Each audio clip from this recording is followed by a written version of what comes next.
you hate corn on the cob, then you hate America and you hate summer. Corncob skewers.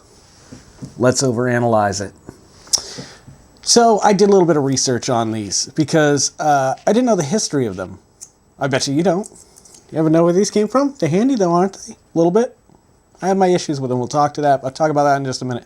Anywho, these have been around since ancient times. They haven't actually been manufactured since ancient times, but there were tools just like these that have been proven to be used in maize, or corn as we call it today.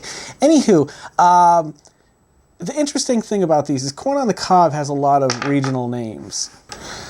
In some places it's called pole corn. In other places it is called the sweet pole. Other places it's called the long maize. Anywho, I'm going to stick with corn on the cob. These are called skewers. I guess they're also called corn on the cob holders. Whichever term you choose to use, that's fine with me. I don't care. Anywho, let me go over my issues with these things first. I don't think they're as productive and useful as we think that they are. Now, why were they never made without like some kind of a hook? Or at least like, I don't know, some kind of offsetting or something. The thing is when I bite into one end of corn, it always sticks in real good, the actual, the piece that comes off of the plant. That's usually nice and hard, perfect fit for something like that. The round ones I prefer so much more. These are just stupid. You get butter on this, this is like, it's just like, woo, slip and slide the whole time you're trying to eat. But the problem is the other end of the corn. Unless you decide to cut the end till you get to the point where you can actually skewer it really good, there's no point in it, because this is it's just a smooth metal dart, basically. It's like a thumbtack, like a really long thumbtack. And not to mention, these things don't go in very far and break very easily. They're very cheap. I mean, they've perfected the art of making you have to buy them because nobody wants to touch a sweet, hot, buttery corn. I know I don't. I don't like eating with my hands, if you didn't know that. If you go back and watch All the Road to 40, there's only like 300 episodes. You can discover that about me. Anywho, let's get back to overanalyzing these. So my other problem, for some reason, these companies can't just make this metal out of the same metal that you get from like a fork or a knife. That doesn't rust. They always rust. Look at this. Oh, you can't see it. You're not going to be able to see it that well. Can you see me? Anywho, I don't know if you can see that or not, but I'm sure if you look up rusty corn skewer or corn on the cob holders, you'll discover a lot of people complain about that. Now, here's my theory. Why not start making these like a U out of good metal? Then you take the plastic around in two pieces and melt it together or whatever the hell you do. I don't know the manufacturing process of these. I'm not going to look it up. If there's a good video on just making these type things, I will put it over here, a link to it, because respect to the person that actually went out of their way to overanalyze it. Anywho, they always seem to be shaped like corn, the yellow ones. I don't know why. It's like, it's an unhusked corn and a husked corn. That's a fun thing to say. Try saying that 3 times fast. No, go ahead, I'll wait. Not you. Not tonight.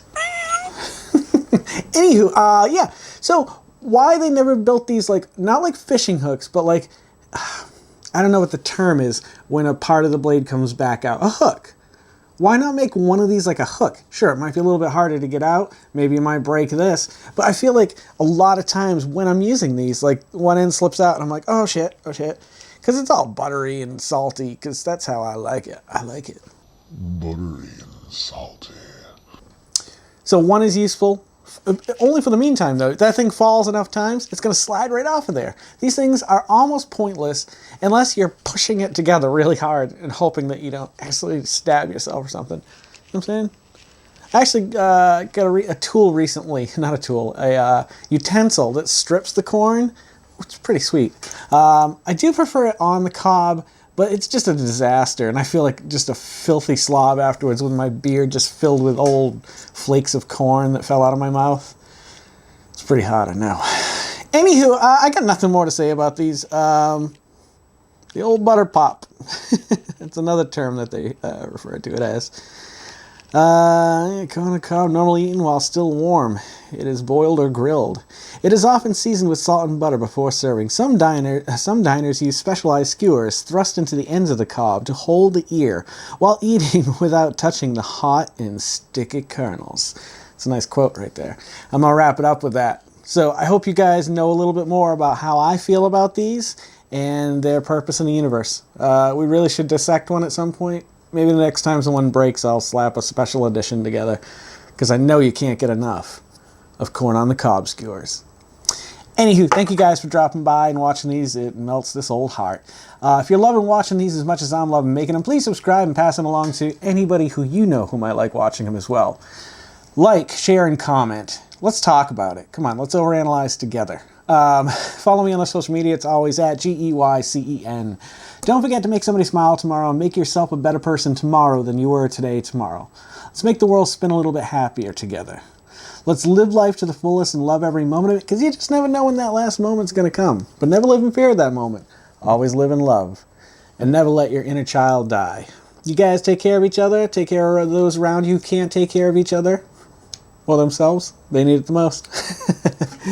I hope you love this. I've got a flip-flop episode coming up next. This is a spur of the moment, a skewer of the moment. So you guys have a great night, and I will see you guys a little bit further on down the road. Good night.